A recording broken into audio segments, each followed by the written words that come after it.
Hey everyone, and welcome to today's Explainer. We're talking about the invisible pathways all around us, specifically the story of Wi-Fi and Bluetooth. If you've ever stopped for even a second to wonder about the sheer, unseen magic powering practically every device you own, well, you are in exactly the right place. Today we're going to demystify the invisible forces that keep us plugged in while we're entirely unplugged. Okay, let's dive right into it. So take a quick second and just look at whatever device you're using right now. It might be your phone, it could be a laptop. Now look around the room you're in.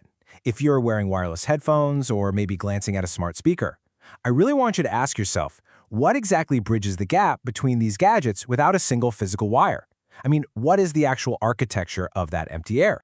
The answer? Invisible radio waves. Right now, literally as we speak, the empty air in the room around you is completely flooded with these invisible pathways. They're carrying the music to your headphones, they're hooking your phone up to the internet, and they're linking all your devices together so seamlessly. This incredible convenience, this wireless connectivity, is driven primarily by two incredibly distinct technologies that you use every single day, Wi-Fi and Bluetooth. But to really get how they work, we kind of have to look back at how they were invented in the first place. To understand how all this builds up, let's start with Wi-Fi. And what's wild here is that Wi-Fi's story doesn't start in some Silicon Valley garage. It actually begins with a Hollywood actress. Back in the 1940s, actress Hedy Lamarr, working with composer George Antheil, developed and patented this technique called frequency hopping. It was originally designed to stop enemy forces from jamming radio-guided torpedoes during World War II. Now, the military largely ignored it at the time, which is crazy, but it became completely foundational later on. Fast forward to 1985, and the U.S. Federal Communications Commission, the FCC, makes this massive decision. They opened up certain radio frequency bands that were previously reserved for specialized equipment, like microwave ovens, and made them available for public, unlicensed use. This basically gave researchers free rein to experiment. And by 1997, a scientist named Vic Hayes, working within the IEEE, formalized the 802.11 standard. This was a total game changer, because it allowed a laptop from one company to finally connect to a network built by a totally different company. And that brings us to just a fantastic piece of trivia. So the engineers at NCR Corporation and Vic Hayes had created this 802.11 standard, right? But let's be honest, IEEE 802.11 doesn't exactly roll off the tongue. So the Wi-Fi Alliance hired a marketing firm to brand this new universal wireless standard.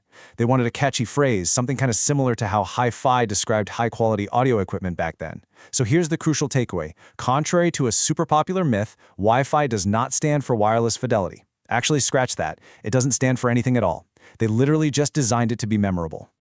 Okay, let's slow down for a second and look at how Wi-Fi actually works under the hood.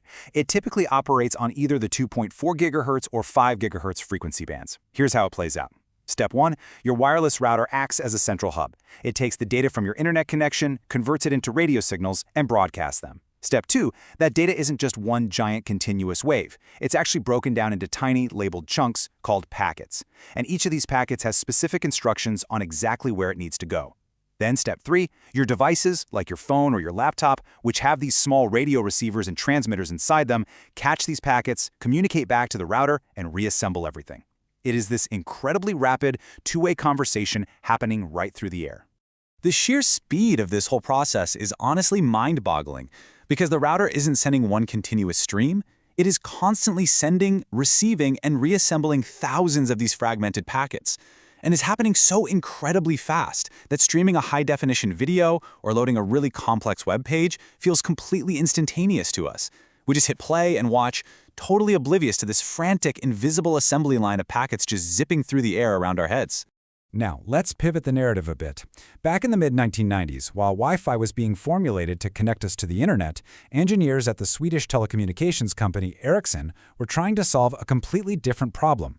Their goal was pretty straightforward. They wanted to, quote, eliminate the growing tangle of cables surrounding computers and phones.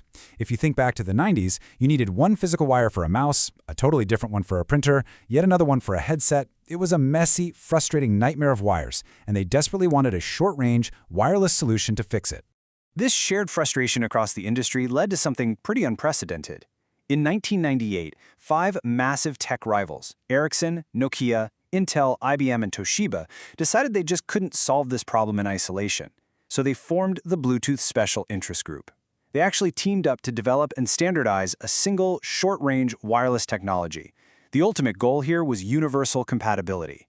They wanted to guarantee that devices from completely different manufacturers could all talk to each other without needing these hyper-specific proprietary cables. And where did they get the name? I absolutely love this fact. The technology was named after Harald Bluetooth Gormson, a literal 10th century Scandinavian king. King Harald was famous for uniting rival tribes across Denmark and Norway into a single, unified kingdom. So the engineers chose his name symbolically. Just like the ancient king united those separate territories, this brand new technology was built to unite completely different devices in communication protocols under one universal standard. Pretty cool, right? So, when we use Bluetooth today, we engage in a process called pairing. Now, Bluetooth actually operates on the exact same 2.4 gigahertz band as Wi-Fi, but its intent is completely different. It's strictly designed for low-power, one-to-one or maybe small group connections up to a distance of about 10 meters or 30 feet. When you pair your wireless headphones to your phone, the devices securely exchange a tiny bit of identifying information, and once they've done this little digital handshake, they automatically recognize and reconnect to each other whenever they're nearby and turned on, so you don't have to repeat the whole setup process every single time. But wait a minute, if Bluetooth and Wi-Fi are both operating on that exact same 2.4 gigahertz frequency band, why don't they just constantly jam each other up? Well, the answer brings us right back to our Hollywood actress from the 1940s, Hedy Lamarr. Bluetooth utilizes a technique that is closely related to her brilliant wartime patent, frequency hopping. Basically, this means the signal is rapidly switching between numerous different frequencies within its designated band to avoid interference.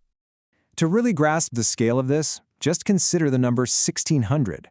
Your paired Bluetooth devices aren't just hopping frequencies every once in a while. Oh no, they are constantly changing frequencies up to a staggering 1600 times per second.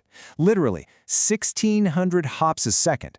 This incredibly aggressive hopping is exactly what helps Bluetooth avoid interference from other wireless devices, like, say, your Wi-Fi router, that are operating nearby on similar frequencies. So, let's summarize this little tale of two techs. When we look at range, Wi-Fi is built for broad networks, meant to blanket an entire house or office. Bluetooth, on the other hand, is short range, reaching just about 30 feet.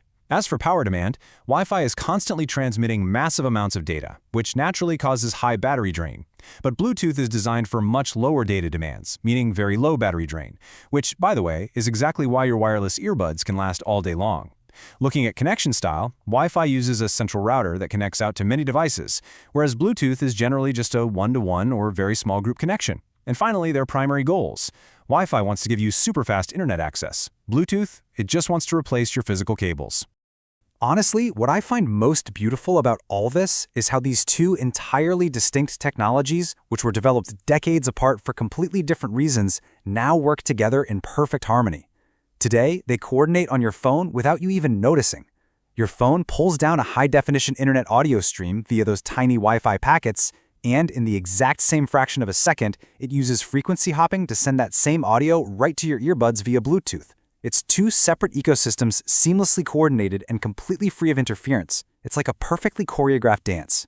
From a Hollywood actress's wartime torpedo patent to a 10th century Scandinavian king, we have somehow turned empty air into this bustling, invisible highway.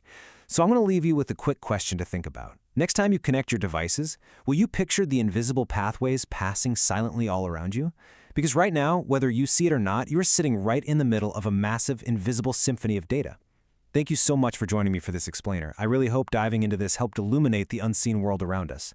Keep learning, keep questioning, and I will catch you in the next one.